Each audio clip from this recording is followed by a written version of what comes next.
بسم اللہ الرحمن الرحیم۔ السلام علیکم بچوں، آج ہم کیا سیکھیں گے؟ آج ہم جانیں گے کہ مسجد سے باہر نکلتے وقت ہمیں کون سی دعا پڑھنی چاہیے۔ تو چلیں اب ہم یہ ویڈیو دیکھتے ہیں۔ السلام علیکم۔ وعلیکم السلام۔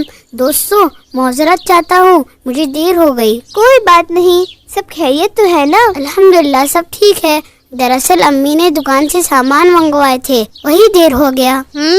مجھے بھی امی اکثر کام کرنے دیتے ہیں۔ ایسا نہیں کہتے نوید، وہ ہمارے امی ہے اور انہیں حق ہے کہ وہ ہمیں کچھ کام کرنے کے لیے کہے، اور ہمارے لیے ضروری ہے کہ ہم ان کی بات مانیں۔ نوید، اب ہم بڑے ہو گئے ہیں تو ہمارے لیے ضروری ہے کہ ہم اپنے امی اور ابا کے کام میں مدد کریں، ان کی باتوں کو مانیں۔ بالکل، جب ہم چھوٹے تھے تب انہوں نے کتنی ہی محنت اور مشقت سے ہمیں پالے اور بڑا کیے، اسی لیے تو میں ہمیشہ اپنے امی اور ابا کی بات مانتا ہوں۔ لیکن وہ اب بھی ہمیں کام نہیں کرنے دیتے، خود ہی سارے کام کرتے ہیں اور ہمیں آرام کرنے اور کھیلنے دیتے ہیں۔ ہاں، یہ بات تو صحیح ہے، اسی لیے تو میں اپنے امی اور ابا کی باتوں کو مانتا ہوں۔ اس سے ہمارے ماں باپ خوش ہوں گے، اور جب ہم ماں باپ کو خوش رکھیں گے تو اللہ سبحانہ و تعالیٰ بھی ہم سے خوش ہوں گے۔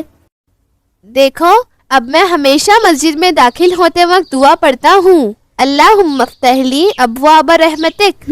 ماشاء اللہ۔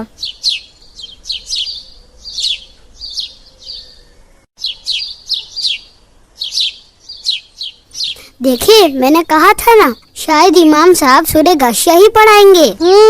لیکن یہ بات تمہیں کیسے پتا تھا؟ کیونکہ امام صاحب اکثر سورہ غاشیہ پڑھتے ہیں، اسی لیے سرفراز نے اندازے سے بول دیے۔ دیکھو، بات میں میں دعا پڑھنا بھول گیا۔ کون سی دعا عبدالباری؟ مسجد سے نکلتے وقت کی دعا۔ اس دن جو دعا سیکھے تھے ہم نے، مجھے تو یاد ہے وہ دعا۔ مجھے بھی، اللہم افتح لی ابواب رحمتک۔ نہیں نوید، یہ دعا تو مسجد میں داخل ہونے کے وقت کی ہے۔ او ہاں، اسے تو مسجد میں داخل ہوتے ہوئے پڑھنا ہے۔ تو پھر مسجد سے باہر نکلتے وقت کون سی دعا ہے عبدالباری؟ جب مسجد سے باہر نکلے تو اللہم انی اسألک من فضلک، اس دعا کو پڑھے۔ اب سمجھا، مسجد سے نکلتے وقت کی الگ دعا ہے، اور یہ بھی بہت چھوٹی دعا ہے۔ ہاں، تو کیوں نہ تم دونوں بھی اسے یاد کر لو۔ ہاں، کچھ مرتبہ دہرائیں گے تو یاد ہو جائے گا۔ ٹھیک ہے، میں پڑھاتا ہوں، تم دونوں ساتھ میں دہراؤ۔ ٹھیک ہے عبدالباری، پڑھو۔ اللہم انی اسألک من فضلک، اللہم انی اسألک من فضلک، اللہم انی اسألک من فضلک۔ ٹھیک ہے عبدالباری، جزاک اللہ خیر دعا سکھانے کے لیے۔ وَإِيَّكُمْ، لیکن اس کے معنی بھی سنتے جاؤ، کیونکہ ہمیں دعا کے معنی معلوم رہے تو ہم سمجھتے ہوئے پڑھتے ہیں، اس سے زیادہ فائدہ ہوتا ہے۔ کیا معنی ہے اس دعا کے؟ اس دعا کے معنی ہے کہ اے اللہ، میں تجھ سے تیرے فضل کا سوال کرتا ہوں، مطلب ہم اللہ سے اللہ کا فضل مانگتے ہیں۔ یہ فضل کیا ہے؟ فضل، جسے عربی میں فضل کہا جاتا ہے، فضل سے مطلب ہے کہ ہر طرح کی نعمتیں جو دکھتی بھی ہے اور جو ہمیں نہیں معلوم۔ کچھ سمجھے نہیں ہم۔ دراصل ہم اللہ سے اپنے ہر کام میں، جیسے پڑھائی میں اور دوسرے کاموں میں، اور بڑے لوگ اپنے رزق اور کام میں فضل کی دعا مانگتے ہیں۔ اچھا، اب ہم سمجھے، اس کا مطلب ہم اللہ سے اپنے ہر کام میں بھلائی اور فائدے کے لیے دعا مانگتے ہیں۔ جب ہم نماز پڑھ کر مسجد سے باہر نکلتے ہیں تو ہم دنیا میں اپنے دیگر کام میں لگ جاتے ہیں، اور ان سب کام میں ہمیں اللہ کا فضل ملے، اسی لیے اس دعا کو پڑھتے ہیں۔ ٹھیک ہے عبدالباری، مجھے دراصل دیر ہو رہی ہے، آج بہت پڑھائی کرنا ہے، ہم پھر ملیں گے، لیکن جاتے جاتے میں ایک مرتبہ دعا پڑھ لیتا ہوں، اور میں اللہ سے اللہ کا فضل طلب کرتا ہوں، اللہم انی اسألک من فضلک۔ ماشاء اللہ۔ اب سب بچے اپنی کڈس بک کا پیج نمبر 25 کھول لیں۔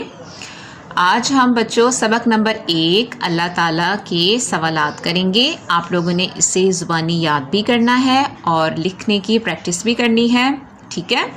تو پہلا سوال دیکھیں، ہمیں کس نے پیدا کیا؟ تو اس کا جواب کیا ہے؟ ہمیں اللہ تعالیٰ نے پیدا کیا۔ پہلا سوال دوبارہ پڑھیں، ہمیں کس نے پیدا کیا؟ آپ نے کیا جواب دینا ہے؟ ہمیں اللہ تعالیٰ نے پیدا کیا۔ اب دوسرا سوال دیکھیں، زمین اور آسمان کس نے بنائے؟ اب آپ بتائیں کہ زمین اور آسمان کس نے بنائے ہیں؟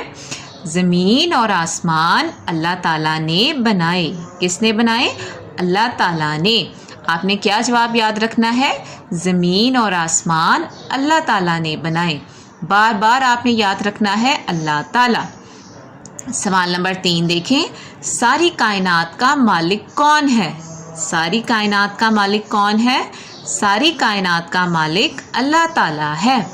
ٹھیک ہے، تو اس کا جواب کیا ہو گیا؟ اللہ تعالیٰ۔ ہمارے تینوں سوال کا جو ہے وہ بہت آسان جواب ہے اللہ تعالیٰ۔ تو آپ نے یہاں تک ڈیٹ لگا لینی ہے۔ آج کیا ڈیٹ ہے آپ کی؟ 26 ہے، 25 ڈیٹ ہے، تو ہم نے یہاں 25 مئی لگا لینی ہے ڈیٹ۔ ٹھیک ہے، تو آپ نے یہ 3 سوالات جو ہیں وہ یاد کرنے ہیں اچھی طرح سے۔ ٹھیک ہے، اپنا آپ بہت خیال رکھیے گا، دعاؤں میں یاد رکھیے گا۔ اللہ حافظ۔ یہاں آج کا ہمارا کام مکمل ہوتا ہے۔ آپ نے اپنا بہت خیال رکھنا ہے۔ اللہ حافظ۔